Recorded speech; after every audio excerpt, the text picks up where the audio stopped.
দর্শক, পরবর্তী ভিডিও পেতে চ্যানেলটি সাবস্ক্রাইব করুন। সালাম আলাইকুম রহমতুল্লাহ বারকাত। এনটিএফ গভর্নমেন্টে ডক্টর ইউনূসের গভর্নমেন্ট গঠন করার ক্ষেত্রে বিএনপির অনেক বড় হাত ছিল।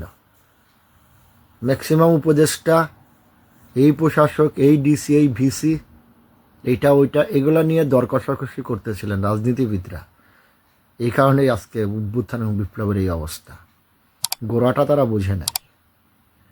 গোড়াটা যদি ছিল সংবিধান, যেটার ভেলকিতে এই 55 বছর যাবৎ যখন যে সংখ্যাগরিষ্ঠতা নিয়ে সংসদে যায়, তারাই এটার ভেলকি দেখায়।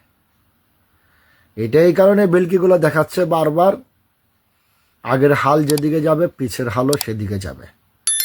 এর মানে যারাই ক্ষমতা আসবে তখন তারা এই ভেলকিটা নিয়েই দেশ পরিচালনা করবে।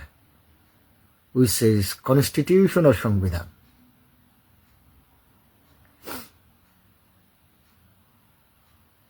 এটা নিয়েই রাজনীতি চলে মুসলিম দেশে।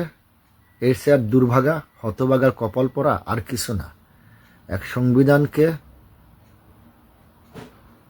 সম্মত রাখতে, এক সংবিধানকে রক্ষা করতে গিয়ে তারা মুসলমান ছেলে সন্তানের জান নিতে বিন্দু মাত্র পিছু পা হয় না।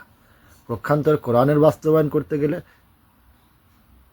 এই সংবিধান মারানিরা তাদেরকে গুলি করে, এই সংবিধান মানারীরা তাদের গুম করে, খুন করে। বুঝতেছেন? পলিটিক্স, রাজনীতি, সংবিধান, মুসলিম নিধনে কিভাবে একটা ডাইনোসর হয়ে দাঁড়াইছে, একটা কিলার গুখরা হয়ে দাঁড়াইছে আমাদের বাংলাদেশে মুসলিম সমাজে। বুঝতেছেন একবারও?